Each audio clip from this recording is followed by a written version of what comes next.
ఈరోజు హరీష్ అన్న బర్త్డే ఉన్నది. మనతో బ్రెడ్ అది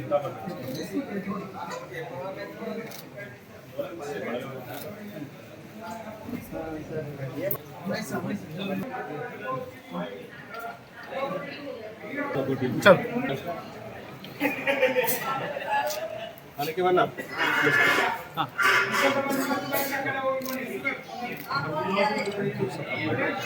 తిప్పని నైజం గురి తప్పని బాణం హరీషన్న మాట తప్పని నైజం మనమ తిప్పని నైజం గురి తప్పని బాణం హరీషన్న సిద్దిపేట బిడ్డవే మా హరీషన్న పేదల గుండెలో నిలిచిపోతవే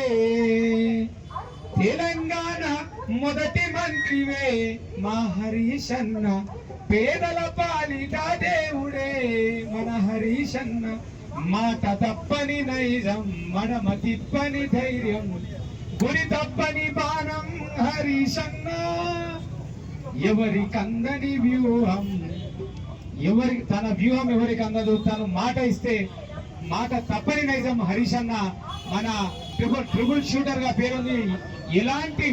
ఎలాంటి బై ఎలక్షన్ ఉన్నా ఎవరిని ఎట్లా చాకచక్యంగా గెలిపించుకోవాలి, ఎవరితో తెలంగాణ రాష్ట్రాన్ని ఏ విధంగా అభివృద్ధి ప్రదాతగా ముందుకు తీసుకెళ్లిన మన హరీష్ అన్న జన్మదిన వేడుకలు సదాశివపేటలో శివరాజ్ పాటిల్ గారి ఆధ్వర్యంలో జరగడము సంతోషంగా, మీరు ఆయుర ఆరోగ్యాలతోటి సర్వమత ప్రార్థన కూడా సదాశివపేటలో ఏర్పాటు చేయడం జరిగింది. హిందూ ముస్లిం క్రైస్తవ ఆధ్వర్యంలో సర్వమత ప్రార్థన హరీష్ రావు గారు నిండు నూరేళ్ల ఆయుర ఆరోగ్యాలతో ఉండి తెలంగాణ రాష్ట్రాన్ని అదేవిధంగా ముఖ్యంగా మా సదాశివపేట సంగారెడ్డి ప్రాంతానికి మరింతగా అభివృద్ధి ప్రదాతగా నిలవాలని, మీరు ఆరోగ్యంగా ఉండాలని ఆకాంక్షిస్తూ ఇప్పుడు నెక్స్ట్ అన్నదాన హ్యాపీ బర్త్డే హరీష్ అన్న గారికి ఒకసారి సదాశివపేట తరఫున హరీష్ అన్న happy birthday to you, many more happy returns of the day Harish అన్న గారికి. Thank you. ఇప్పుడు భోజన ఏర్పాట్లు మన వాజిద్ భాయ్ మాజీ ఆటో